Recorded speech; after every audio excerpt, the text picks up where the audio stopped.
In Washington, power is often measured in silence. Calm handshakes, polished speeches, carefully chosen words. But every so often, someone refuses to play by the old rules. When Congresswoman Jasmine Crockett locked eyes with Senator Mitt Romney in a hearing room filled with tension, what followed wasn't just a debate. It was an explosion.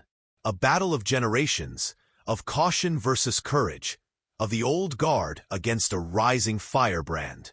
And in that moment, millions watching knew, politics would never sound the same again. The chamber was packed tighter than usual, filled with lawmakers, reporters, and aides who sensed this wouldn't be just another routine session. The air felt heavy, almost electric, like the quiet before a storm, as papers rustled, pens tapped, and cameras zoomed in on the two figures everyone had come to watch.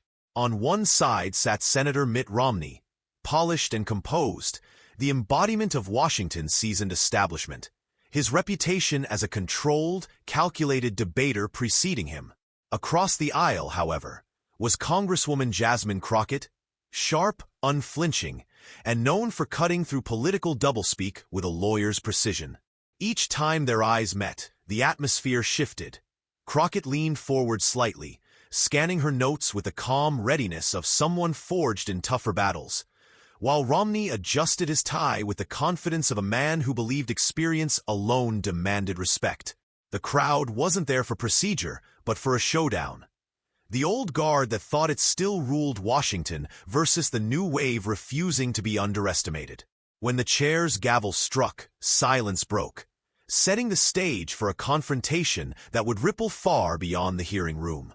The hearing had barely begun when Romney leaned into his microphone, his voice carrying the weight of years in politics, measured, steady, and designed to command attention. "Congresswoman Crockett," he began, polished yet edged with condescension. "While I respect your enthusiasm, I do wonder if your approach to these matters is more about sound bites than substance. Some of us are here to legislate, not to grandstand."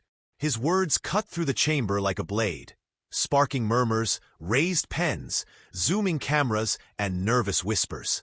It was a subtle but deliberate jab, aimed not at her arguments but at her credibility. Folding his hands with quiet satisfaction, Romney seemed to revel in the silence, believing he had seized control of the narrative. But when all eyes turned to Crockett, she hadn't flinched. Instead, her lips curled into the faintest smile, the kind that suggested she had heard this script before. And she knew exactly how to flip it. The senator may have drawn first blood, but the congresswoman was already preparing her counterstrike.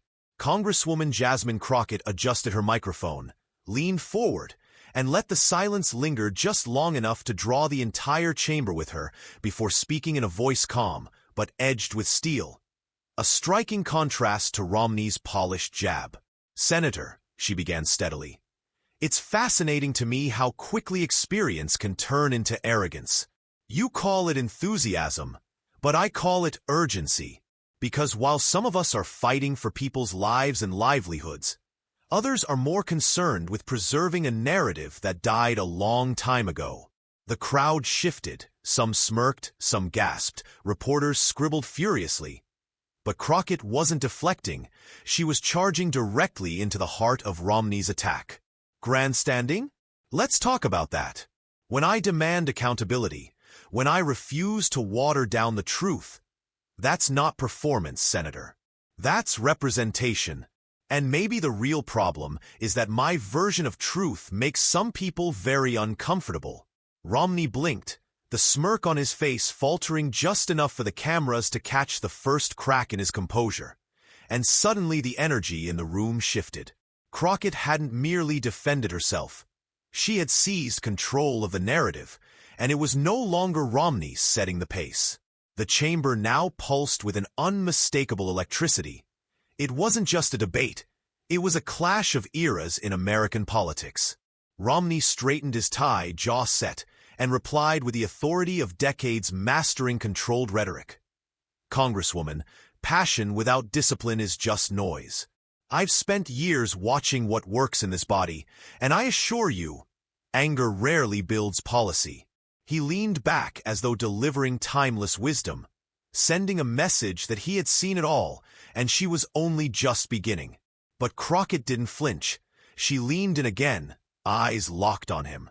"Senator, with all due respect, discipline without courage builds nothing but excuses. The people I represent can't afford more polished speeches that go nowhere. They need action. They need someone willing to fight, even when it isn't comfortable." Her words landed with the weight of generational truth. Romney embodying the measured establishment, Crockett the fiery new wave unafraid to shatter the status quo. And the contrast electrified the hearing room. Younger staffers exchanged knowing looks, silently cheering her on, while older senators shifted uneasily, sensing the ground beneath them moving. This was no longer a simple exchange, but a symbolic passing of the torch, a collision of old guard caution and new age urgency. And for the first time it was clear. Crockett wasn't just participating in this fight. She was defining it. Romney's calm exterior cracked just enough to reveal the steel beneath. For years, he had endured critics, challengers, and even betrayal from his own party.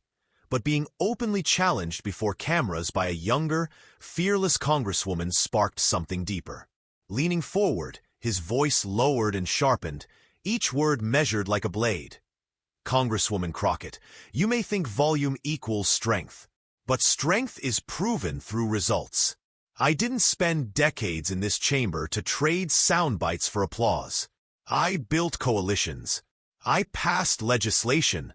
I worked with those I disagreed with, and that's why my record stands." It was no outburst, but a deliberate counterstrike, a reminder of legacy from a man who had weathered storms and still stood tall. Yet Crockett didn't flinch. She let silence hang before answering with a defiant smile. "Results? Senator, you're right. You built coalitions. But let's be honest, some of those coalitions protected power, not people. Some of those deals left communities like mine behind." A ripple coursed through the chamber, as though she had seized his own weapon and turned it against him. Romney's blow had landed, but Crockett's rebuttal struck just as hard, refusing to cede momentum. The hearing room transformed into an arena, its air electric, alive not just with politicians, but with spectators, staffers, and a press corps sensing history. Gasps followed her words as aides scribbled furiously, journalists tapped headlines. Crockett challenges Romney's record. Old guard versus new voice, clash of generations. And the gallery leaned forward, hanging on every syllable. Romney supporters muttered in disapproval, seeing recklessness where others saw courage, while younger staffers smirked, recognizing the rare sight of a newcomer standing her ground against a political titan. A wave of whispers rolled through the chamber like a rising tide, some cheering silently, others bristling with frustration, until the atmosphere resembled a prize fight more than a hearing. And in the center of it all, Crockett and Romney remained locked in their duel, unmoving, unblinking, no longer just speaking but performing for history itself, as everyone in the room knew the clash between tradition and transformation had only just begun. Just when it seemed the hearing might return to its measured pace, Crockett leaned forward, her voice sharpening like a blade. She wasn't finished, she was only warming up. "Senator," she said steadily, each word cutting deeper, "you speak of preserving dignity, but where was that dignity when working families begged for relief and were met with silence? Where was it when promises were made to the people of this country, only to be abandoned at the altar of political convenience?" The room froze. She wasn't asking questions, she was delivering indictments, each sentence falling like a gavel strike.